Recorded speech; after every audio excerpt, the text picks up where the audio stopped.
Welcome, ladies and gentlemen, one and all, to episode 65 of the Switch It Up Show. It's our latest expansion-packed episode. I am your host this time, Mr. Seth Trav, joined as always by our friend Glenn. And buddy, how the heck are you doing today? No, I'm doing very well, my man. How about yourself? I'm hanging in by the skin of my teeth as always. Only way. I found myself all over the world a little bit recently because I went on a journey today doing Neo Atlas 1469, just like the episode number we are on. But before we get on that journey, ladies and gentlemen, we've got to let these sweet, sweet beats guide us.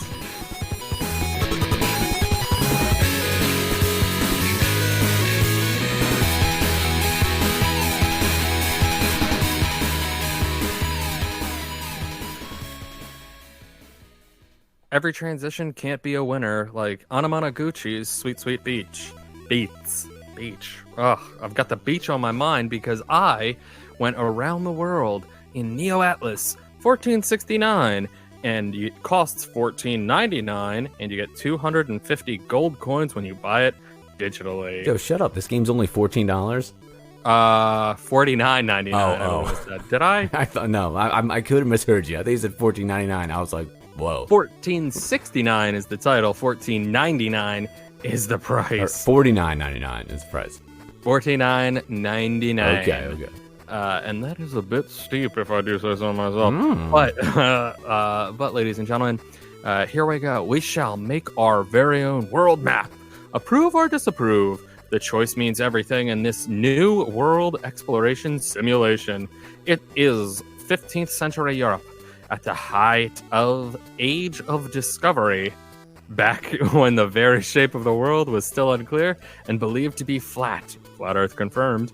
Searching for what lies at the ends of the Earth, collecting information about the world, creating their very own world map. But only the finest admirals may take off on these adventures. You are a trader who charters a boat to take on the massive venture of creating a world map. Are you ready to reveal the true shape of the world? You listen to the reports of admirals returned from their explorations and use them as a basis for creating a map. The reports from these admirals range vastly, from the authentic to somewhat dubious tales of monsters. Thus, depending on what you approve or disapprove, the shape of the world can change greatly. Perhaps the continents we know now will not exist, while Atlantis and Muir take their place on the map. The only finished map of the world will be a subjective world that reflects your values, and one where only that which is approved by you becomes the truth. This game can be played only in English or Japanese. Ooh.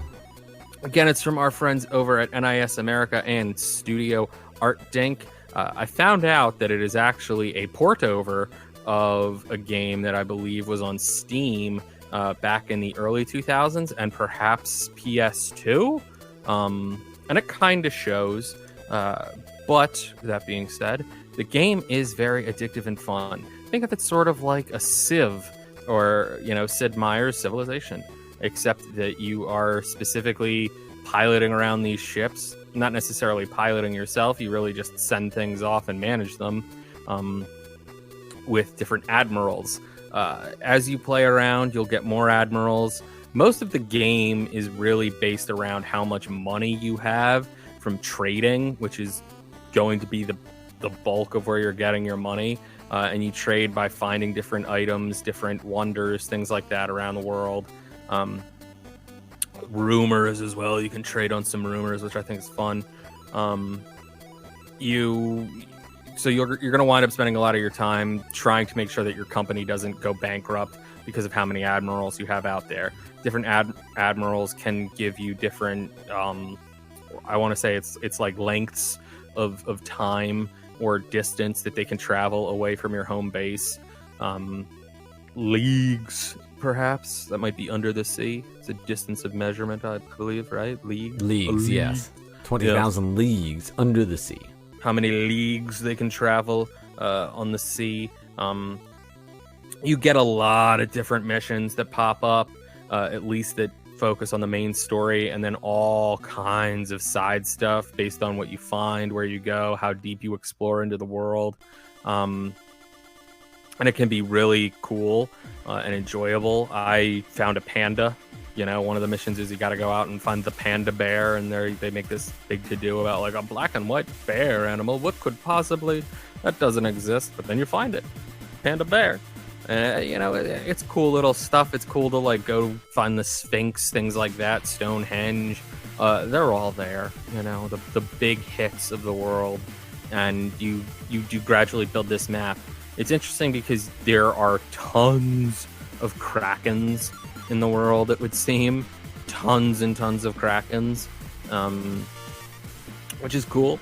It's neat that you run into them, but it's a little weird, I think, that there are so many of those, and yet like you're not really like hitting land necessarily that often, I would say, unless you kind of stay in the path. And it's kind of easy to figure your way around if you've ever looked at a globe before, or the flat earth pan, I guess they would call that. So it's a little easy to get around.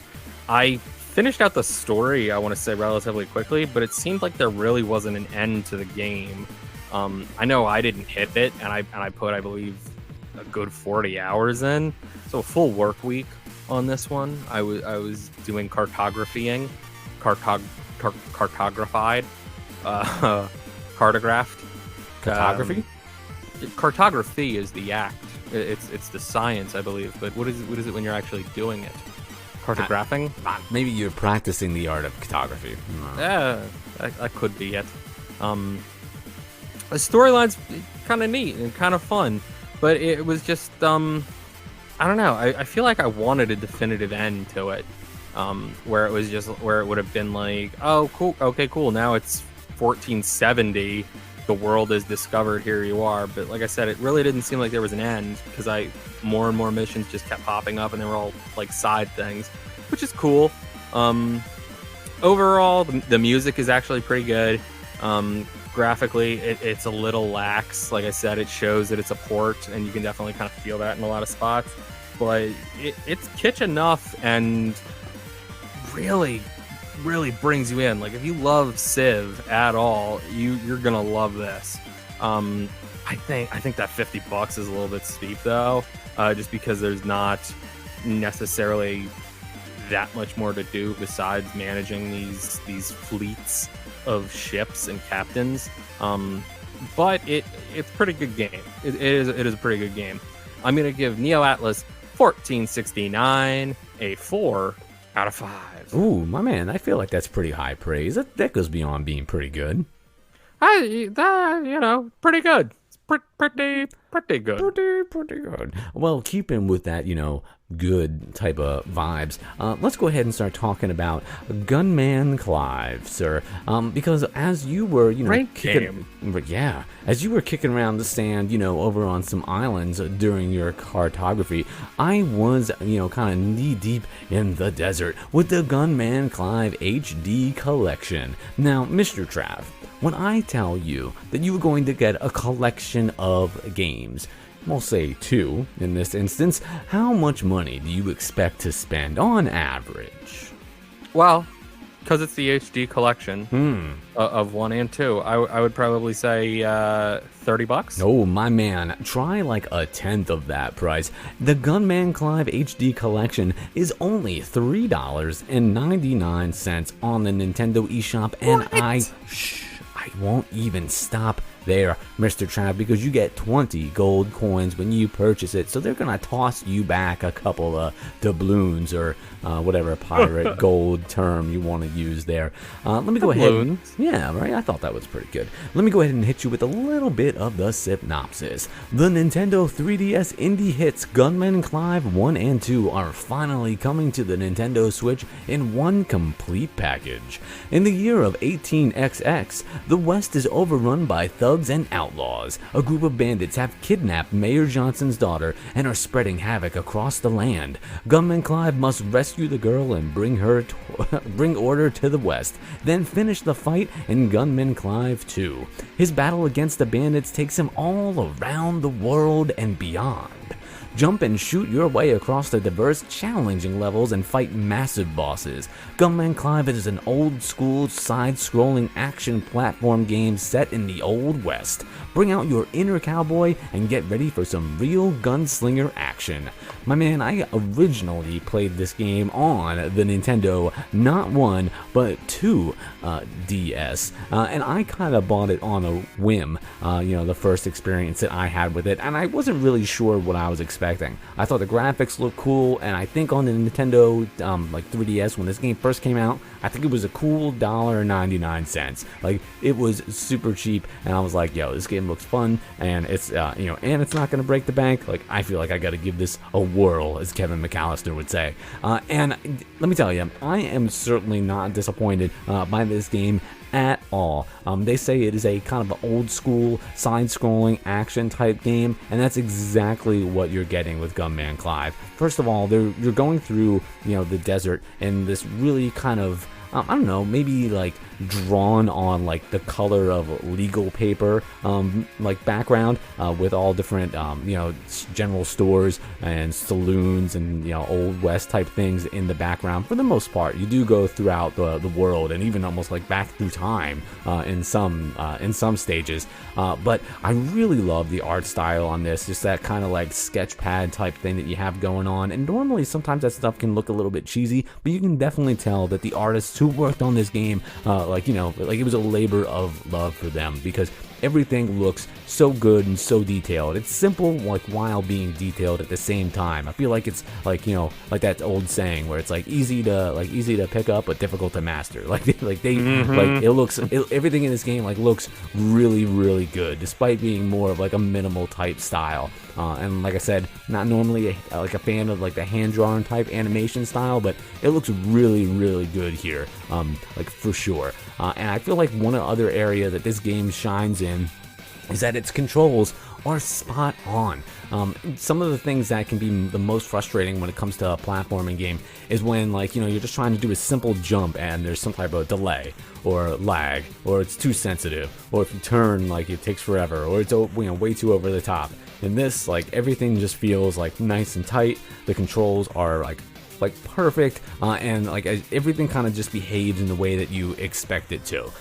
This game kind of reminded me, at least in terms of its setting and the way in which you have to attack and shoot enemies, almost like Sunset Riders. Did you ever play that game in the arcade or on Super Nintendo when you were a kid?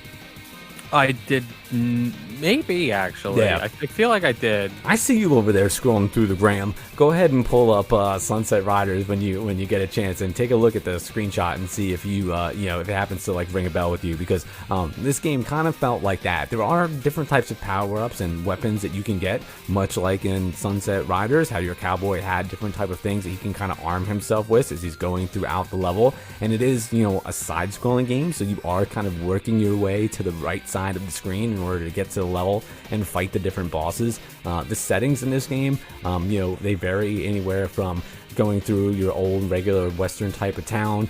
There is one crazy part where you're riding on the back of a pterodactyl. There's another one where you're fighting a T-Rex. They really kind of run the gambit when it comes to different settings in this game, but somehow everything just feels so good in these two titles. The music is also spot on for this game as well. I really enjoyed that too. If you haven't played Gunman Clive, the fact that it's $3.99 on the Nintendo eShop is I don't even know why. I feel like that's almost a price mistake. If you buy digital games on the eShop, you probably have $3.99 just sitting in your coins. This would be a perfect game to use those coins on. That way you can pick it up, either for super cheap or possibly even for free. Now, Mr. Full on free. Oh my God, Mr. Trav, you mentioned to me that you also you've also played this game. I did. In fact. What did you think in your time with it? Give me your the brief Trav trivia on Gunman Clive. It's exactly like you said. It's really easy to play, but really difficult to master. It requires timing, a little bit of skill to it, but not so much that you would ever find yourself being overly frustrated or angry with it. There's multiple characters to play as. They each play a little bit differently. They're a lot of fun, and the music is great. Yeah. And I really dig that like hand-drawn style. Yeah, man, and like you said, it's it's not it presents a good challenge. There are gonna definitely be some levels that you can get through like pretty quickly, and other ones that will take a little bit more work. But it's that feeling that you get because it's so evenly balanced that when something doesn't work out, you're not frustrated. You're like, oh, like I gotta try that again. It's like that immediate like I want to jump right back into it, which is awesome. Yes. Those are the best kinds of games. I feel like it's hard to walk that line of being like super frustrating and yet like or like addictively fun. And this game, like these games, I should say, like do it really well. And for the fact that they're $4, these games are $4, like that's crazy. I gotta give this a 4.5 for sure. Gunman Clive collection, solid pick, amazing price. You will have a great time. I definitely think if you're into platformers, you should own this game, hands down. I don't really know why I wouldn't give it a 5. 5 is like perfection, and I really do like love this game. It's really good. Is it perfect? Like I don't know what I would have to complain about it, but 5 is rare, and if I'm going to give out a 5, like I really gotta absolutely be committed to it. And I do love Gunman Clive, but I don't know about the 5 yet. But I feel like I want to find out from the people out there, in the internet land. Let us know over on @SwitchItUpShow on Twitter or @PreachCast what you think about Gunman Clive. Please do. Please let us know because it has been so fun that it was episode 69 of the Switch It Up Show. I have been your host, Mr. Seth Treff. He has been our friend Glenn. Together we are the Switch It Up Show. And remember that if things ever start to get boring, all you ever gotta do is switch it up.